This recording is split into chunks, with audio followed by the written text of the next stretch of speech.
So it all kind of looks like an easy story when you see a picture of me sitting here with a first place trophy, but the story behind it and all the ups and downs that I did have to go through to get to this point in my life.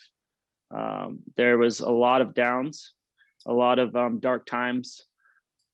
Just a lot of times sitting in the hospital wondering what I'm doing with my life, what I want to do, and am I doing the right thing?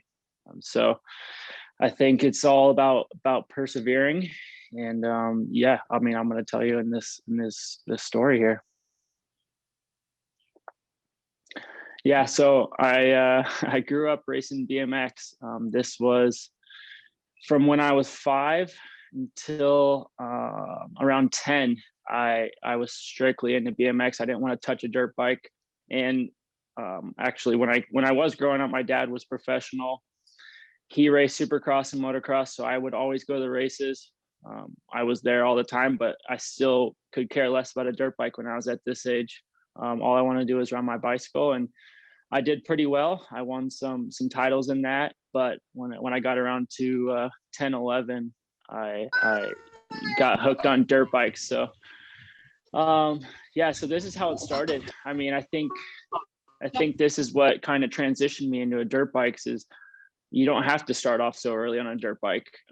You can do BMX, you can do other stuff, and it kind of all translates to supercross and stuff like that. So this is how I started off, and I'm glad I did. I think this is where I learned my style, my just kind of talent in a way. So I'm glad I did this, and it was a really fun experience racing BMX. So my amateur career, for I mean, not a lot of people knew who I was growing up. And this goes to show that you don't have to be the guy that wins or the kid that wins every amateur national. You don't have to be the one with the factory ride when you turn 12 or 13.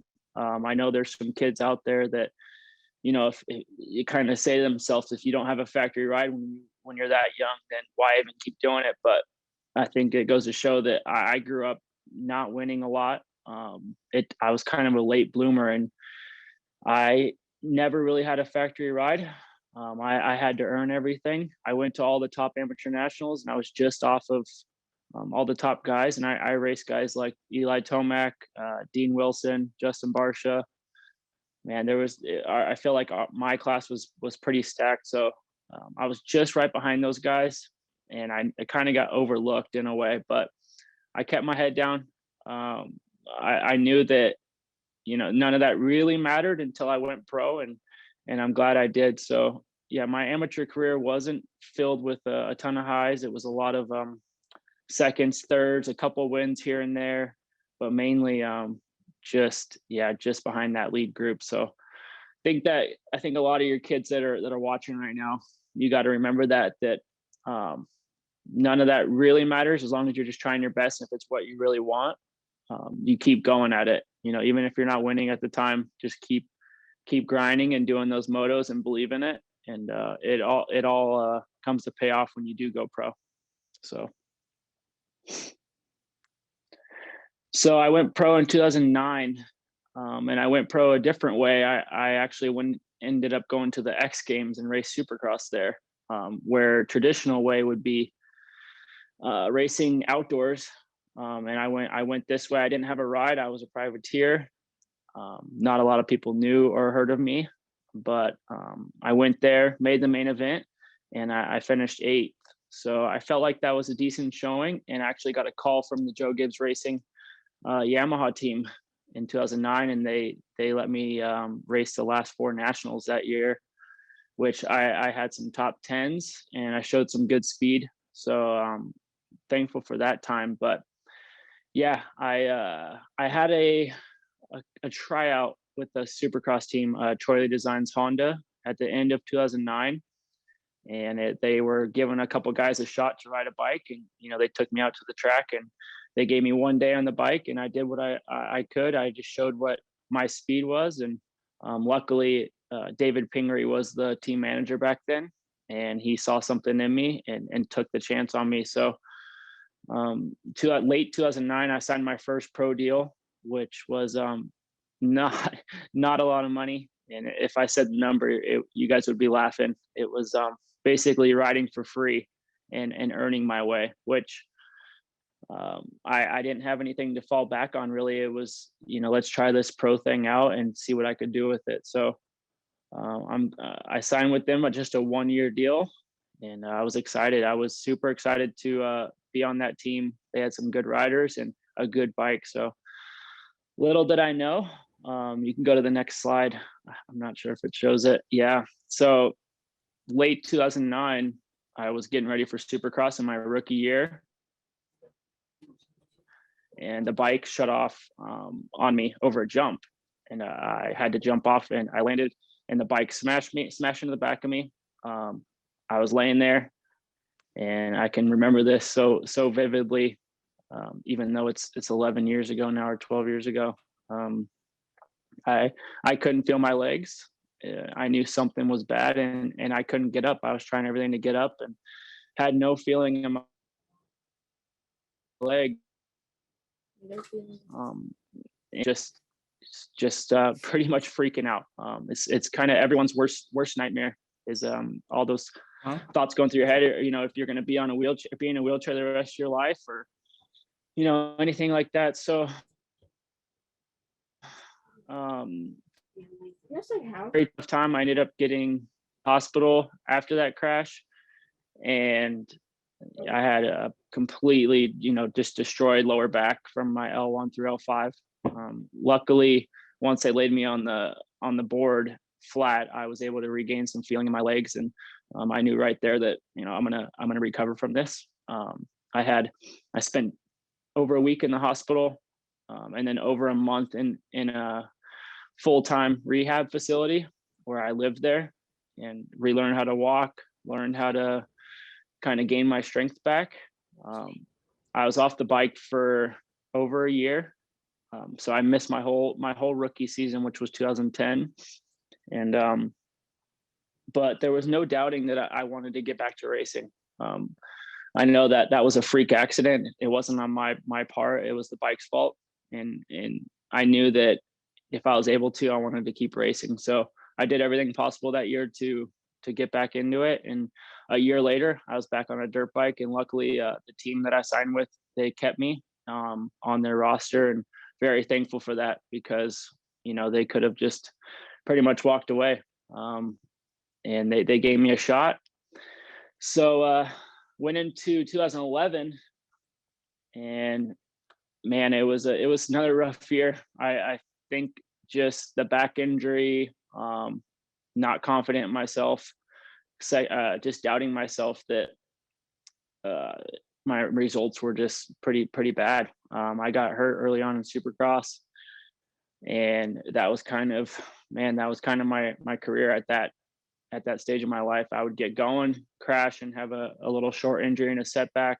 Never really got up to speed, and I showed a few glimpses here and there in outdoors, led a few races, which was cool.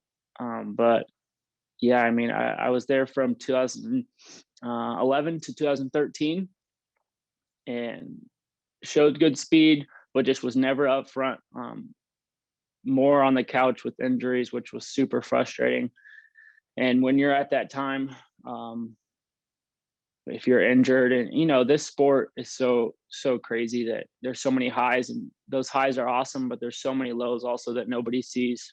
I dealt with a lot of demons in my head, just overcoming stuff. So yeah, I mean, that was kind of my career from 2011 to 2013, was injury filled, little shines of greatness, but just nothing really, nothing that kept me going in a way. So yeah, you can go to the next slide. So I met my now wife, Paige, in 2012 when I was racing, and this was pretty much my last year on my contract with the Troy Lee Designs Honda.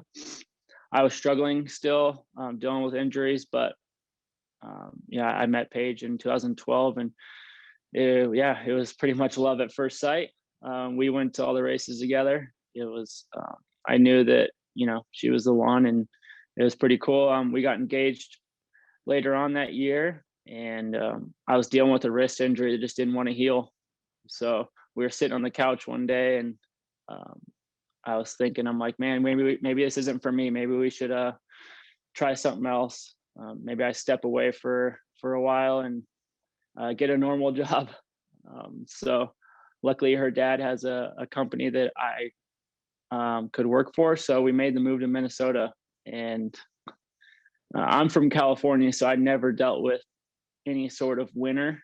Like our winters here are like a low of 60, which is, we're spoiled here. But yeah, I'm like, all right, let's move to Minnesota, where she's from. And yeah, we packed up a U-Haul, and that's our truck. And literally, we took our two dogs and drove to Minnesota.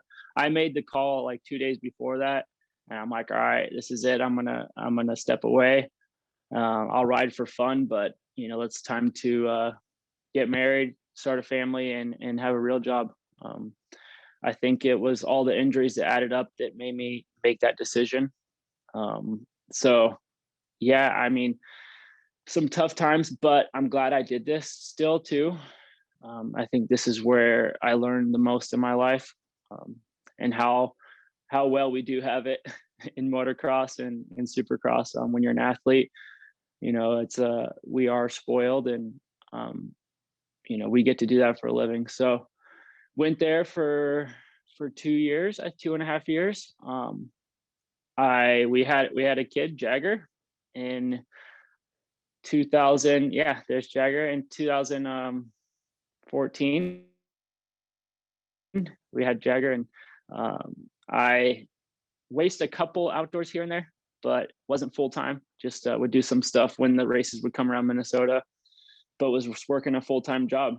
So I knew I had this fire burning in me that I needed to race, and I needed to give it one shot. My body was fully healed. I was mentally better. I was stable with the family. And then our kid, I wanted him growing up knowing that his dad didn't give up on his dream. So I knew I had something still left in me. And in 2015, I quit my job, and I told her, I'm like, let's give it this full year to make a comeback. And if I can earn a ride, then we do it. But I just want to know that I gave it a shot one more time before that door closes. So in 2015, I trained my butt off, and I worked super hard. And luckily, I was able to land on Geico Honda for a fill-in ride at first, and I was able to show my speed in the outdoors. And luckily, I showed some good results. I showed promise and hope, and the team took a chance on me and signed me for the 2016 season. So very glad I did that. I'm thankful for that team for taking me on and even giving me a fill-in ride. They knew I was working a full-time job, and like all right, let's see what this kid's got. So gave it a shot, and luckily it paid off. I mean, I knew I could do it, and I knew I could be at the top with these guys, and with a clear head and a fresh body, and just healed up, that I was able to do that. So yeah, moving on to 2016. I mean, my best year ever up to that date. Supercross was the highlight. I got my first career podium there, and then I rattled off 5 in a row, and got my first win in Phoenix. Obviously, a dream come true. And then a year before that, I was working a job, which is pretty crazy looking at that picture. It was literally a year ago. I wasn't even thinking about Supercross. So I think it's pretty cool to you fast forward, and you're just like, wow, look how far I came. And to hold that trophy up, it's an awesome feeling, and it's addicting. It's after that, that's all you expect of yourself. So Supercross was good. I finished second in points, or no, third in points. It was just all around awesome season.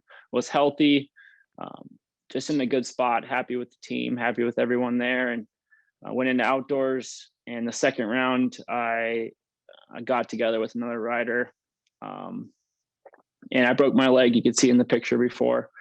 I broke my leg in outdoors at Glen Helen, and that one put me out for the rest of the year. So that was unfortunate, just because everything was going so well. But yeah, just another plan to I had to end up in the hospital, broke my tib fib, and had surgery on it. But luckily, with that win, the team signed me for 2 more years, and moving on. So 2017, 18 was pretty good. Some ups and downs. I never got a win in those 2 years, but showed lots of good rides, some podiums, and then Factory Honda gave me a ride for a couple Supercrosses in 2018, and I was Daytona. I won a heat race, and then I almost podiumed. I got fourth there, so that was probably the highlight of those 2 years of just get on a factory bike. I mean, that's another bucket list, is getting to ride on a factory team. Really cool experience I got there with those guys, but I did have some ups and downs still. And then in the end of 2018, I was getting ready for Supercross again, injured my thumb in practice, and ended up in 2019. It was kind of just ups and downs of, and so, I mean, we can get into this, the FIM situation. So in 2018, the picture right there, when I'm talking to the announcer, that race I got tested with USADA or WADA, one of those. So, which is fine. Randomly you get chosen to get tested. And in 2018, so that year, it was whatever. I mean, and then randomly I got an email saying that I that I tested positive for in some sort of supplement that I had no idea about. And so in 2019 and 2020, that was what I was dealing with. I had to deal with a bunch of court stuff and stuff like that. So sensitive subject there. Don't like to talk about that one too much, but I got through it. And in 2020, you can go to the next slide. So that's still 2017 and 18 with Factory Honda, which was cool. You can go to the next one. Yeah. So 2020, this was kind of a year of kind of rebuilding myself after some ups and downs, dealing with the FIM stuff, some little nagging injuries. I had a couple rough years, but luckily I was still on the same team. And then I started off that in 2020 with a good year, a podium at Anaheim 1, and then was battling up front with a lot of those guys, and ended up breaking my hand, which was very minor, but just set me back a little bit. And then I got the call to ride outdoors for Factory Honda in 2020, and very cool. Obviously I did that before, and to get that experience, I know I had to jump on it and run with it. My contract was up with Honda at the end of the year, and I had to pretty much perform if I wanted to get a ride.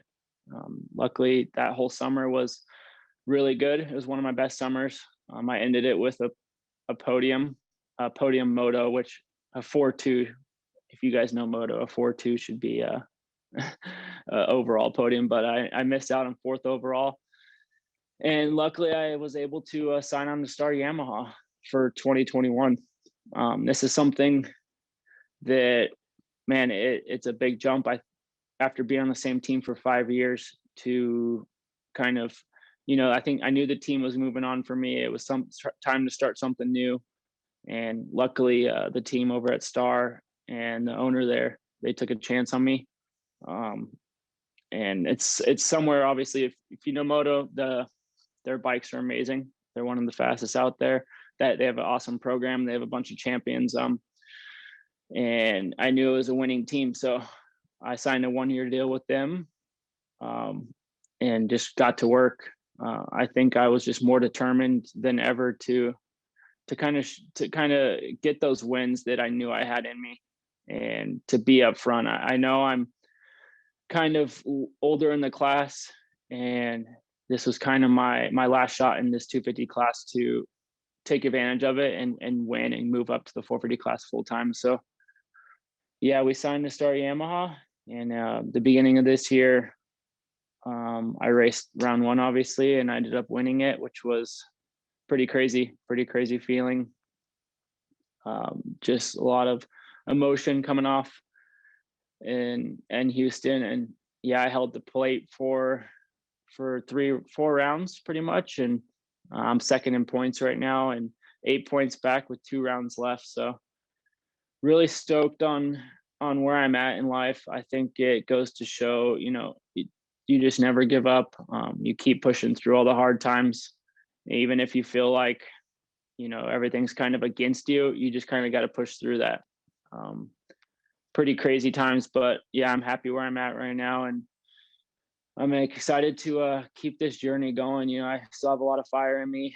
I still feel like I need to accomplish a lot more before we hang these boots up, but I'm having fun with it. And yeah, this is just an awesome time right now. I love it. Those are great photos, and your family is just so sweet. And thank Paige for us for helping you put this together. She did a great job. Yeah. So my wife did all that slideshow. Thanks to her. Obviously she's the boss here, and no, it's awesome. We have 2 kids, and yeah, it's just we're really blessed right now. We're lucky to be in this situation, especially with everything going on in this world. Really lucky, and I definitely don't take anything for granted. So yeah, I'm just really in a good spot right now, so I'm happy. That's good. It's always good to know when you're blessed, right? So I appreciate that. It's a beautiful story and a lot of perseverance, and faith to know that you're going to get through that. Injuries are really difficult, and it's amazing to me how we, I watch riders go back all the time, but I mean, you had that serious back injury. I remember that. My gosh. Yeah. So we're going to open it up to some Q&A right now. I'm going to let Tasha be the curator and pick on some people to unmute their mic and ask you some questions. So Tasha, what have we got? Well, guys, if you want to go ahead and start typing your questions in the chat, then we'll call you guys in order of your questions that come in. It looks like there's just a lot of comments in here saying thank you, and a couple kids seem to relate to some of the injuries that you've had. Looks like Holly Ellis, but I don't know if that's actually Holly. Maybe oh wait, who is it? Is it Brandon, right? Brandon is Holly's son. He says he broke his tib fib, and I think he had a question about your wrist. So Brandon, do you want to ask your question real quick?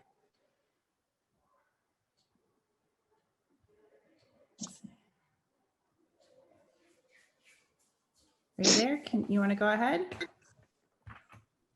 Hey Christian, I saw your wreck in Supercross a couple days ago. How's your wrist doing? Oh yeah. In Orlando last week, I crashed in the heat race.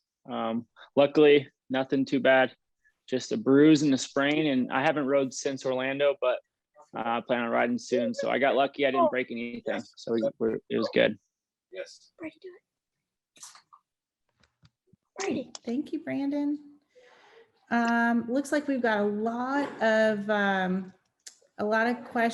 of invitations to come to a lot of these kids' training facilities, Christian. So you might have a really crazy travel schedule going to visit everybody. But it looks like, let's see, the next question would be Chantel says Matt has a question. I know who that is. Yeah. That's one of my teammates, Matt. He's an amateur. Yes, I miss him. He's injured right now. Hopefully he's healing up. He's dealing with a shoulder injury, but we get to cycle together online, so that's cool. That's awesome. What's up? When are you coming back, dude? I'll be back next week. The end of next week. Yeah. All right. Good. We need you back. It looks like Emerson Shaw has a question. Emerson, I'm not sure where you are, but if you can unmute and you can ask your question to Christian about how many times a week did you ride when you were a kid? So where are you, Emerson? Yeah. How much times do you have to ride per week to get better and become a pro like you? I wouldn't say there's a specific, number on how many times you need to ride a week. I think you just need to be consistent. Like, say if you're going to ride 2 days a week, make sure you ride those 2 days a week. Or if it's just you have school and you got to do it on the weekends, make sure you ride those Saturdays, Sundays. Repetition is the biggest thing. More laps, the faster you're going to get, the more comfortable. So I think the more you can do, the better. But obviously there's a fine line. You don't want to ride every day. You got to take a couple of days off so you don't get worn out. But 2 to 3 days, I would say, is a pretty good number to, keep getting faster and keep improving. Thank you. Yeah. All right, great question. So next question is from Otto Brown. Otto, do you want to unmute and ask your question to Christian, please? Yeah, I was wondering at like what point or age of your career you realized you had like a good shot at going pro. I would say around 15 when I was in the super mini class. I was just about to get on big bikes. I went to Loretta's and I had some good motos there, and I was battling up front. So I think that's around where I'm like, okay, if I could take this more serious, then I could, we could go pro and give it a shot. I think around 15, 14, you kind of realize, all right, if you really want it, you want to put in the work and train on the bike and off the bike, that you have a shot at going pro. So I think that's that window of if you want to do it or not, Yeah, thank you. Yeah. Great question, Otto. Thank you. Sage Tangler, your question is next. What helped you overcome the lows that you had in racing? I would say my wife obviously helped a lot. Having support around you, whether it's family, a close one, good friends. I think just someone to keep your spirits up when you're injured or in a hospital, or sitting on the couch trying to heal as fast as possible. It's just having good people around you. Because when you say you're alone and you get bummed out, it's hard to get out of that. So just have some good people around you that kind of keep your spirits up, and know that those days will end. That's not going to last forever. Know that you have brighter days ahead. Great question, Sage. Thank you. Ryan Polar, you're next. So I was wondering like how it is like switching up bike brands a lot, because I know like you went from Honda to Yamaha and kind of a few different brands. Yeah. I rode Honda for 10 years. I didn't ride one other bike, which is pretty crazy. My whole pro career was Honda. And then so to sign with Yamaha, I was freaking out a little bit in the beginning. I'm like, how am I going to like this bike? But luckily nowadays, a lot of them are pretty similar. And, when you're at a pretty high level, it's pretty easy to transition. Just a few minor tweaks here and there, and, you feel right at home. So luckily I haven't made too many switches on brands, stayed on Honda and now just Yamaha. So yeah. Thank you. Yeah. Great question. Okay, Tom Liberta, you're up.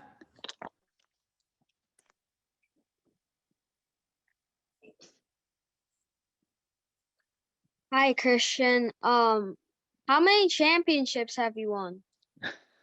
I don't have any of those championships like you do in the back.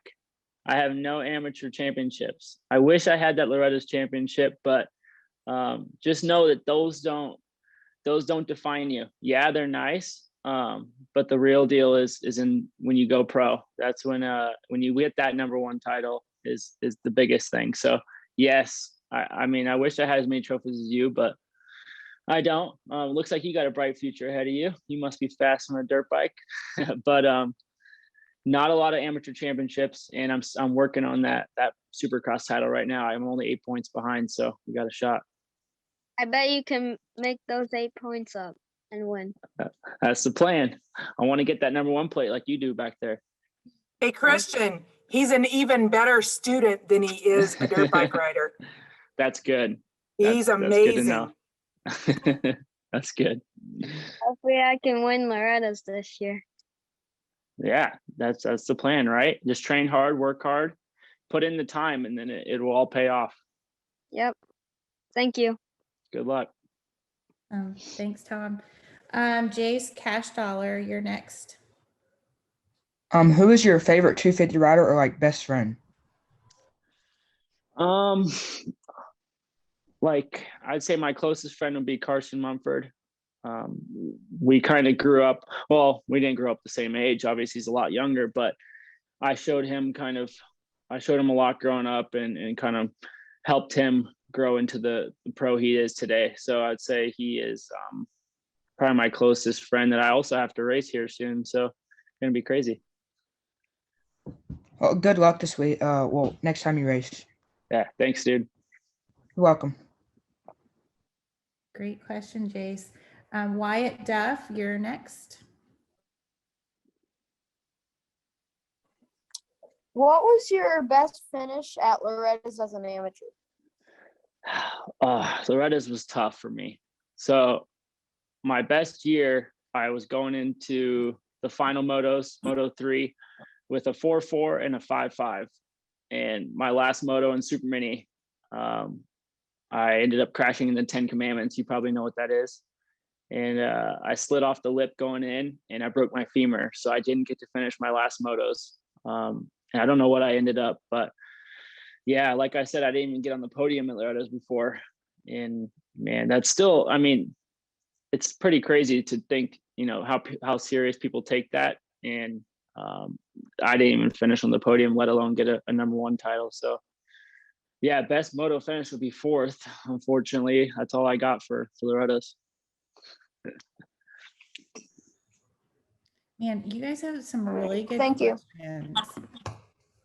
These questions This is really, cool. yeah, like, and Christian, you're doing an amazing job answering them. So I just want to give you a little bit of shout out too. They're throwing them at you for sure. Yeah, no, this is awesome. Okay, Kingsley Cobb, you are next.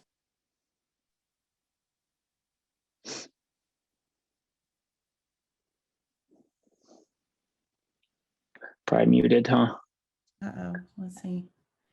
All right, Kingsley, we'll come back to you if maybe Andrea or Kiana, maybe you guys can find him in the thing and we'll make sure we unmute him on the next one.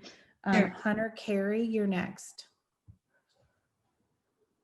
Where do you get your drive when it's tough?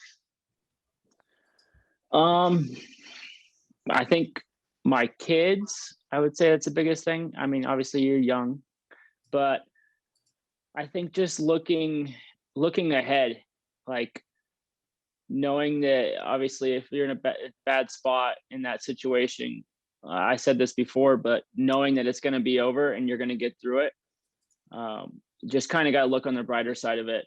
When it does get hard, or say if you're injury or if you're just tired of riding or something, or just riding's not going good, just knowing that there's going to be those days. There's going to be hard days. It's not always going to be easy. You know, these days, the hard days are what makes you better. So just keep pushing through that. I think that's what's going to make you grow into a good man. And yeah, just know that you got to push through those tough days. Thank you. That's a good one. Thanks, dude. All right, Kingsley, I think I see you. Are you ready? Uh-oh, we can't hear you. Can you guys hear him?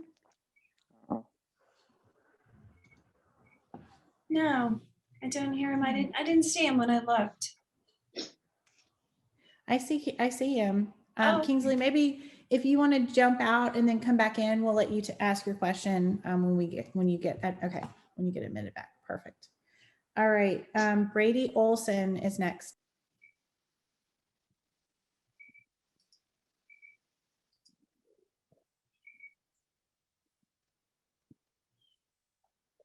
What did it feel like to win your first race?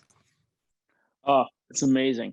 I mean, there's nothing like winning a Supercross. So luckily, I was able to do that twice this year. It's bucket list, so it's stuff that you dream of. It's when I was your age, I was dreaming of that, watching Supercross on TV. You know, there's no feeling like it. You kind of get those goosebumps. And do you race? Yes, sir. Yeah, you want to be pro one day? Yes, maybe. Well, yeah, just know that you could be there with a lot of work and believing in yourself. So if it's something you really want to do, put all your work into it and try hard. All right. Yes, sir. Thank you. Thank you. All right, I saw Kingsley come back in. Kingsley, are you there?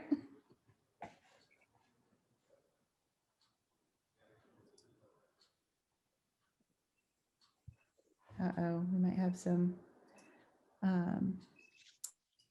mic issues with Kingsley. Let me see if I can find his question.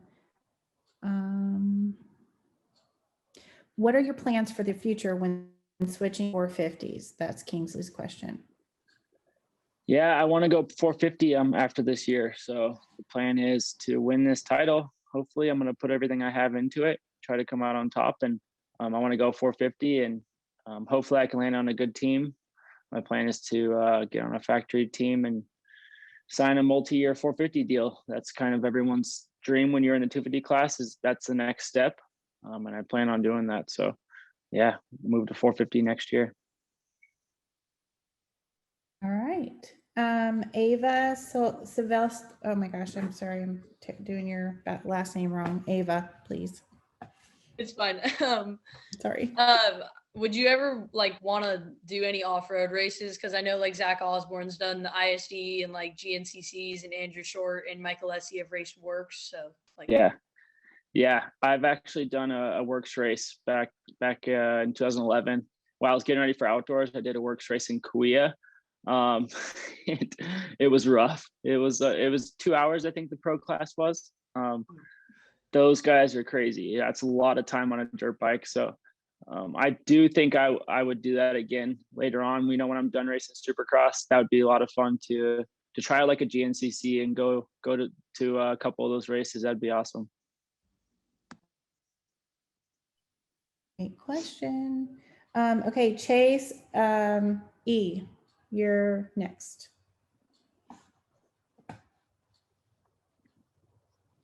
How does it feel to be on the Supercross gate, right before Maine? Oh, it's pretty nerve-wracking.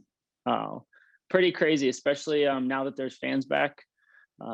You hear the fans going crazy, and then there's the announcers, announcing the names. So that's the most stressful part, I think, is just sitting back there, dealing with your thoughts, knowing that you're about to go battle with all these guys on the line. It's pretty crazy. It's a cool feeling. I think that's why we always go back. It's a feeling unlike any other. Something you can't really get in another sport. I don't think so. Adrenaline rush, I think, is the number one thing. Thank you. Yeah. All right, Cooper Marshall, you're next. So how often do you ride a week as a pro? All right, so off season, 4 days, which is only Wednesdays off usually. And then during season, 2 to 3 days, and then we race on the weekends. So 2 days when we're racing on Saturdays, and then 4 days when we're not racing on Saturdays. So pretty busy, and every day kind of consists of different motos. But yeah, you're literally wide open from Monday to Friday, always doing something. And do you use a quick turn throttle? What's that? Like a twist? Yeah. I mean, all dirt bikes are like that. I think, pretty sure. But yeah, we're all twisting quick turn. Yeah. Yes, sir. Awesome. Ruby Fustini. Nope. Oh, Ruby's not here? No, that was me. That's my mistake. Oh, okay. my bad. It's all right.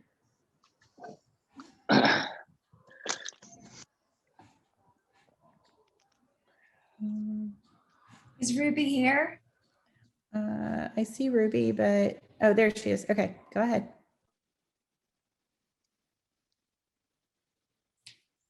Uh-oh. Ruby, we can't hear you.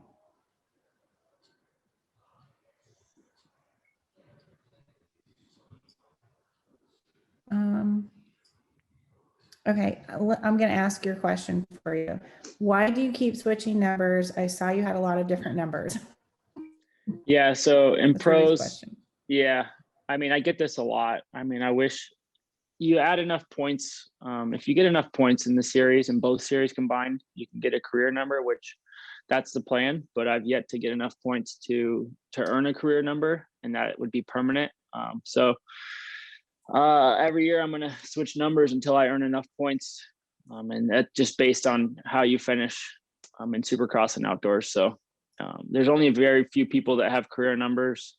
And if you look at other riders, you see that we kind of switch. We switch every year. It's a bummer, but I plan on getting a career number soon, so I don't have to keep switching. Okay. Miguel Salinas, you're next, and then Noah Morel, if you'll be ready to go after Miguel.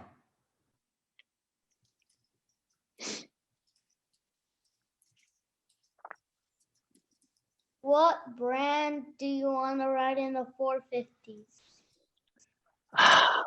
There's so many good bikes. What do you think I should ride? I think you should ride KTM. What's your favorite? That's your favorite bike, you think?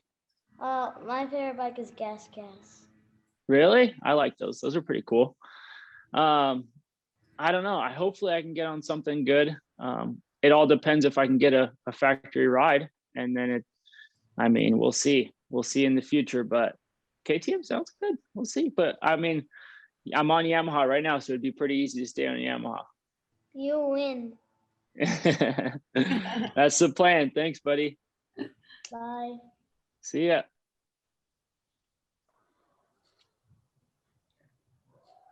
Noah, are you ready?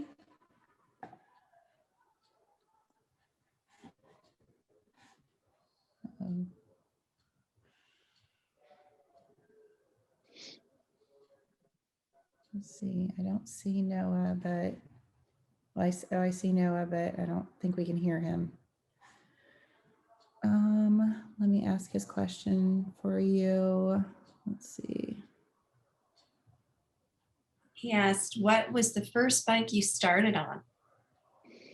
So the Thank you, first Andrew. bike, none of these kids would probably know, but it's an LEM, which is probably considered like a KTM, a LEM 50, and I was probably 5, but didn't really ride it much. Like I said in the story, I didn't really take it serious. So, but I'd say like the first bike I got serious on was a KX85, and that's when I started really racing. Awesome. Emerson, I'm assuming, is that Emerson Shaw? Or Emerson 502 is who I'm looking for. There you go, Emerson There he 502. is. I see. How do you be a good pro to ride a dirt bike? You got to ride a dirt bike a lot to get better. You ride?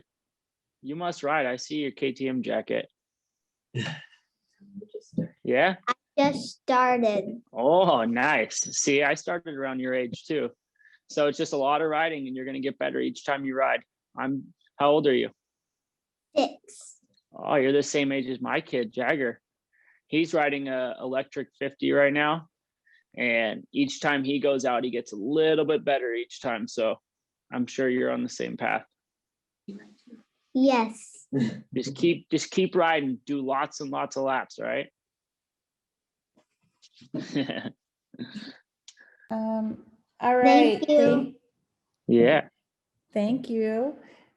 Jacob Zacharias and then Jigs Fustini. You guys will be up next. So go ahead, Jacob. What's your future plan? Future plan is to ride 450s. and try to get some top results up there. I want to win a 450 race. I think that's a goal. And yeah, I want to get in the 450 class and see where I can fit in.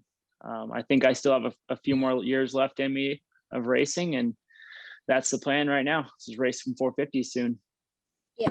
Also, you know Van Martin, right? Yeah. He says hi. Yeah, I see him at the races every weekend. Yeah. That's a good He's guy. our trainer. Yeah, that he's awesome. Yeah. So he must live in Texas then. What's Yeah, up, dude? Gabe is right here. What's up? What's up, dude? So yeah, Van's a good guy. That's cool that you're working with him. Yeah. Well, yeah, have fun. All right. Thank you. See you, dude. All right, Jigs, are you ready? Yes. All right, go ahead, ask your question. What will your future career number be? Oh, well, I like 29 because I've been winning in it and I've been doing pretty good. So I want to stay 29. But when I was amateur, I was number 44. So it's a toss up between 29 and 44 if I get to choose a number. So we'll see. But I want to get number one. So then I could be a number one next year, you know. So if I win this title, then I can just be 1E next year, which would be pretty cool too. Yeah, that would be awesome. Yes, sir.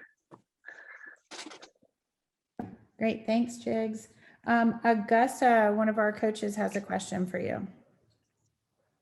Hi, Christian. Thank you for doing this. I think our students are really enjoying it.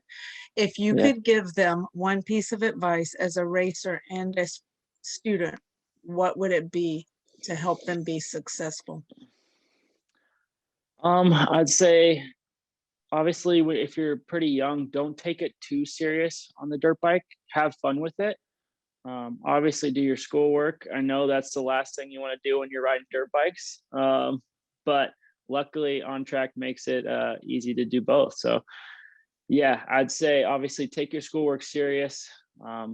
You always could fall back on that if dirt bikes don't work, but just don't take it too serious on dirt bikes. I think kids these days, they want to go pro and want to be so fast that they get too ahead of themselves, you know. So when you're young, you got to enjoy those days and enjoy those times with your parents, or whether you're just at the track. You got to enjoy those days because those days go by way too fast. Awesome. Thank you, Christian. I like that advice. Thanks. Yeah, thank you. All right, guys, just for time's sake, and you guys are just killing it with these questions. So we're trying to let everyone ask at least one question. So if you've already asked a question and you're asking another question in the chat, I'm sorry. We're trying to get everyone in to ask one question, and really we only have time for just a few questions. So we're going to go ahead and let Vanessa Gleason ask hers, and then Evan Maddox Walker, you're up after that, and we'll see kind of where we're at with time. Okay. Okay. Was there a specific factory team that you dreamed or wanted to be on, like when you were younger? Yeah. So when I went to the races with my dad, I always looked at the factory riders. Factory Honda was a dream, and luckily I got to be on that team as a fill-in. I'd say that was the number one thing looking up to is factory Honda. They always had the highest standard and always had one of the best riders. So that, and obviously Yamaha. I mean, they're all so great. Yamaha is a good factory team. So always looked up to those. Okay. Thank you. Yeah. Awesome. Okay, Evan Maddox Walker, you ready? Hi, Evan. Hi. What's your question? What would you suggest that I do to learn how to ride my 65 better? I'm mostly learning how to shift. Yeah. Can you use the clutch yet? Just kind of to stop it, to get off it. Yeah. Yeah, you Yeah. got to work on that. You got to work on the clutch because you got to use it to get out of corners, and that's going to be the next step to get you faster. So work on using it, just going out of corners, not just to stop or get going, So I'd say that's number one. I know you're 65s, that's when you're first learning the clutch, and it's tough and shifting. So it's a lot happening, but just try to work on one motion with the clutch and be smooth with it. Yeah, sometimes on accident I shift into neutral. I still do that too. So it happens to all of us. Yeah. Well, yeah, keep working and keep riding. Okay. Thanks, Evan. Okay, so we've got just a few more minutes. Let's go, Troy Carpenter. Go ahead and ask your question, and then we'll see where we are for time. Hey, what Okay. rider did you look up to growing up? Well, I would say Jeremy McGrath, Ricky Carmichael, and then obviously James Stewart. I think that's everyone's. He had the best style. He was the fastest guy on a dirt bike. So those were kind of the group that I was your age watching, so I always looked up to them and wanted to be, I kind of wanted to take a little bit of style out of each of those guys, a little bit of Stewart style and stuff like that. So I kind of mimic those guys when I grew up. Gotcha. Thank you. Yeah. All right, Christian, we've got two really good questions left. Do you have time for those last two, and then we'll be done? Okay. Yeah, we're good. Antonio Guzman, you're up, and then actually Gabriel Brown, let's let you go first, and then on to Antonio Guzman, and then Nicholas Frazier, and then that's it. I promise. No, it's all good. It's all good. Your favorite track to ride at? My favorite track, I would say Lakewood, Colorado is my favorite track to go to every year. So Supercross, they change obviously every year. They're never the same. We're outdoors. They have the same layout. We get to go back every year. And I would say that's the one I look forward to the most. It's just on a hillside, always good weather and fun jumps too. So Lakewood in Colorado. Thank you. Yeah. Okay, Antonio, you're next. What should I focus on while I'm practicing? Well, what are you riding right now? 50 KTM. A 50. Okay. I would work on your form. So like standing up, staying off the back brake. I know my kid Jagger, he rides a 50. What? He's always on his back brake. It's all right. I got kids too. He's always on his back brake too much. So I think get off your back brake and stand up more. And work on that stuff while you're on a 50 and have fun. I know you probably like to jump and do stuff like that. So just keep learning. Just take baby steps though. Don't try stuff too much, too fast. And have fun. Thank you. Yeah. Awesome. He's a Okay. cutie. Nicholas Frazier. Hi. What's up, dude? Hi. Do you do anything special or have any like superstitions before the race? Yes, I do. I have too many. So I put on one side of my knee braces when I'm getting dressed. That's one thing. I put on my left side first. I wear a certain pair of socks only for the main event. Dude, it's pretty crazy. Yeah, this stuff adds up. But when you win, you always want to go back to that same feeling. So you try to mimic those same little things. And then there's just some stuff I go through my head on the line. It just like it checks off the boxes. And then once you kind of go through those things, you're locked in. So it's good to have that, but then it's bad in a way too. So you got to kind of ride that fine line of superstitious stuff and taking it too serious, Yeah. That's pretty cool. It's a good question.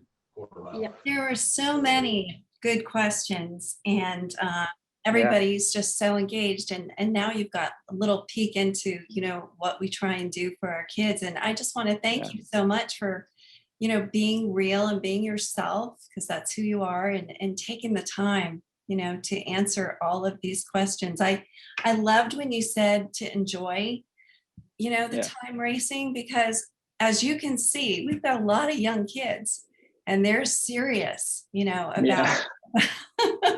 Oh, I know.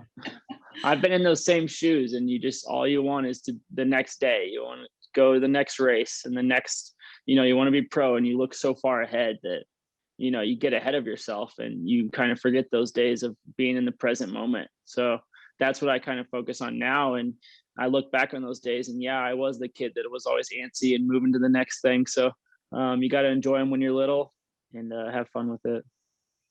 Perfect.